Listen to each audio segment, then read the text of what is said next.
Tokopedia kebobolan data. Perkenalkan, gue Rizky Nugraha dan teman gue Muhammad Adi Gozal. Kami dari kelas IF4511. Di sini kita akan membahas tentang kebocoran data Tokopedia.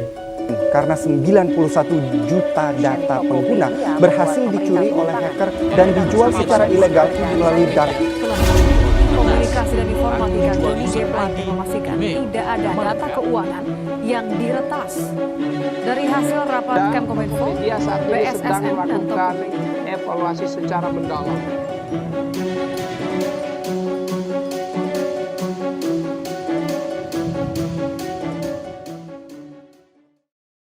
Ya, benar. 91 juta data pengguna Tokopedia bocor karena hacker. Ya, kejadian itu terjadi pada tanggal 2 Mei 2020. Pada saat itu, Tokopedia mengalami kebocoran data dan informasi ini dipublik oleh salah satu akun Twitter bernama Under the Bridge. Kebocoran data ini dijual oleh satu akun yang bernama Husodang dengan harga $5.000 atau jika dikurskan dalam rupiah sekitar 74 juta pada tahun 2020. Data pribadi yang bocor ke publik diantaranya adalah username, nama pengguna, alamat, lokasi, dan password mereka. Namun, untuk password itu sudah di-hashing sebelumnya. Jadi, para hacker membutuhkan waktu lama untuk mendekripsi password pengguna. CEO dari Tokopedia, yaitu William Tanuwijaya, langsung memberikan notification kepada user tentang kebocoran data ini. Dalam surat yang ia lampirkan, dia mengatakan sudah melakukan langkah-langkah untuk mencegah kejadian serupa, di mana langkah pertama mereka melakukan yaitu menginformasikan kejadiannya. Yang kedua, Tokopedia berkomunikasi dengan pemerintahan, di mana berkomunikasi dengan Kementerian Kominfo. Dan yang ketiga yaitu investigasi internal. Nah, langkah yang sudah diambil tersebut dilakukan untuk mencegah kebocoran data yang lebih lanjut dan meningkatkan keamanan dari Tokopedia itu sendiri. Selain dari Tokopedia itu sendiri, Kominfo juga melakukan press release atas kejadian tersebut. Kominfo berkomunikasi dengan Tokopedia untuk melakukan investigasi internal. Kominfo mendorong Tokopedia sebagai pelaksana PSE untuk memenuhi tanggung jawab dan kewajiban mereka untuk perlindungan data, sebagaimana perlindungan data diatur dalam Peraturan Pemerintahan Nomor 71 Tahun 2019. Informasi kebocoran data pertama kali datang dari akun Twitter Under the Bridge yang dipublikasikan pada tanggal 2 Mei 2020. Pada informasi yang disampaikan, data pelanggan Tokopedia sebanyak 15 juta sudah dijual di Reddit Forum.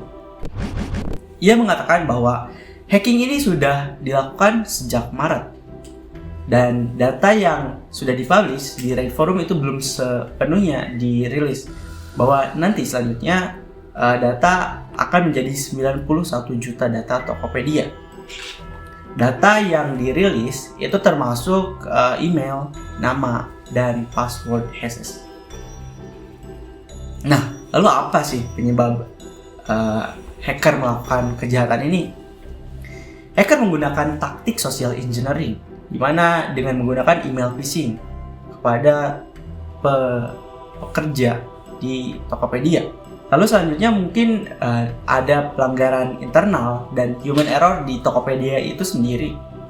Nah, apa dampak dari terjadinya ini? Dampak dari pelanggaran ini akan bertahan lama, terutama bagi pelanggan dan penjual yang kini akan mengalami serangkaian penipuan email phishing, seperti yang terlihat sebelumnya ketika penjahat dunia maya menggunakan sandi asli korban dari pelanggaran data untuk melakukan pemerasan dan penipuan terkait pencurian identitas. Dengan serangan siber yang terjadi di seluruh dunia setiap 44 detik, perusahaan tidak bisa lagi berpuas diri terhadap postur keamanan siber mereka. Demikian pula organisasi tidak dapat mengadopsi pola pikir terapkan, dan lupakan. Dengan serangan siber yang terjadi sekitar 44 detik, perusahaan tidak bisa lagi berpuas diri terhadap postur keamanan siber mereka. Demikian pula, organisasi tidak dapat mengadopsi pola pikir terapkan, tetapkan, dan lupakan mengenai keamanan siber mereka. Sebaliknya, perusahaan perlu merancang strategi mitigasi risiko keamanan siber dari semakin banyaknya ancaman siber yang terus berkembang. Maka dari itu, mitigasi risiko yang kami rekomendasikan diantaranya yaitu: pertama, Tokopedia harus melakukan peningkatan keamanan pada sistem. Ini merupakan sesuatu yang harus Tokopedia lakukan. Yang kedua, Tokopedia harus memberikan pemahaman atau edukasi kepada pengguna tentang keamanan dan fitur 2FA yang harus diaktifkan. Dan yang ketiga, Tokopedia harus patuh terhadap regulasi serta standar keamanan internasional. Lalu apa saran dari kami untuk para pengguna?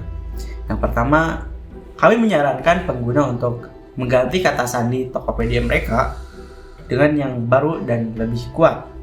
Yang kedua, mereka harus mengaktifkan autentikasi 2 faktor atau 2FA pada akun Tokopedia mereka. Yang ketiga, menjaga keamanan perangkat elektronik mereka. Dan yang keempat, berhati-hatilah ketika membuka email atau mengklik tautan dari sumber yang tidak dikenal. Jika itu bukan Tokopedia, maka jangan klik. Sekian dari kami, gue Arizia Nugraha dan teman gue Muhammad Ali Ghazal. Sampai jumpa.